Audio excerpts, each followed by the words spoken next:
नेहमीप्रमाणे कॉलेजला निघाला. सकाळी ट्रेनमध्ये बसून जात असताना त्याला ट्रेनमध्ये धक्काबुक्की लागत होती. तर समोर त्याच्या एक हिंदी भाषिक होता. आता तो कुठला होता ते मी असं सांगू शकत नाही की तो UPचाच होता की कुठला होता.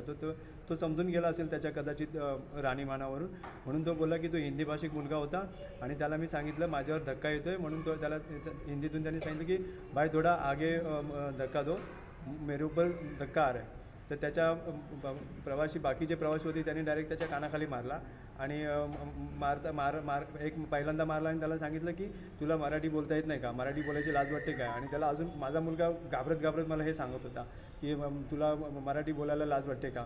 आणि मी त्याला परत विचारलं की तुला काय भरपूर मारलं का. हा पप्पा ते बरेच लोक होते आणि मला घाबरवलं. मी खूप घाबरलो होतो, म्हणून मला मुलुंडला उतरायचं होतं. तर मी ठाण्याला उतरून नंतर पुढे कॉलेजला गेलो. काय म्हणजे आत्महत्या कशी केली? सर तो घाबरला होता, कारण आम्ही घरामध्ये कधी त्यांना शिवी माहीतच नाही. आम्ही घरामध्ये कधी शिवी पण देत नाही, कधी अभद्र शब्द पण वापरत नाही. म्हणजे आपले चांगले संस्कारही असे कामाला येतात सर. आपण ज्यांना चांगले संस्कार देतो की बाबा तू भांडण करू नको. आणि कदाचित माझ्या मुला मी रफटप बनवायला पाहिजे होतं, म्हणजे त्यांनी पण प्रतिकार केला असता, पण त्यांनी प्रतिकार केला नाही. तो बोलला की, आणि मम्मीला पण त्यांनी सांगितले मम्मी मला वाढवायचं नव्हतं, म्हणून मी गपचूप तिकडने निघालो आणि मी ठाण्याला उतरलो. आणि ठाण्याला उतरून पुन्हा तो मुलुंडला कॉलेजला गेला. तक्रार केली आहे पोलिसांना, आपल्या कोळशेवाडी पोलिसांना आम्ही तक्रार केलेली आहे. आणि आम्हाला त्यांच्यावर भरोसा आहे, ते त्यांचं इन्व्हेस्टिगेशन त्यांच्या पद्धतीने. काय तुम्ही मेसेज देणार लोकांना? मेसेज मी हाच देणार की आता ह्या भाषेवरनं वाद होणं, मी काय पॉलिटिकल नाही आहे, मला काय पॉलिटिकल पार्टीची मला काही घेणं देणं पण नाही आहे. फक्त एवढंच सांगेन की असले प्रकार पुन्हा घडू नयेत. बस मला एवढंच बोलायचं आहे. माझा मुलगा ते गेला, माझा मुलगा परत आता येणार नाही आहे. पण असल्या वादातून असले प्रकार पुन्हा घडू नयेत आणि पुढचे असेच प्रकार घडत असतील तर ते वाचावेत, इतर लोकांचे प्राण वाचावेत, एवढीच माझी. माझा मुलगा केळकर कॉलेजमध्ये आता SY BSc करत होता, फर्स्ट इयरला होता. आणि तो साईड बाय साईड त्याला डॉक्टर बनायचं होतं, म्हणून त्याचे ते प्रयत्न चालू होते. नीटची एक्झामसाठीचे प्रिपरेशन चालू होती त्याची. त्याला डॉक्टर बनण्याचं स्वप्न होतं त्याचं. कशी आत्महत्या केली त्यांनी, काय केलं? सर ते बोलायला लावू नका ना, आम्ही शेवटी बाप आहे. मला या सगळ्या गोष्टी मला त्याच आठवतात. कोळशेवाडी पोलीस स्टेशन कल्याणच्या हद्दीमध्ये सहजीवन सोसायटी आहे तिसगावला.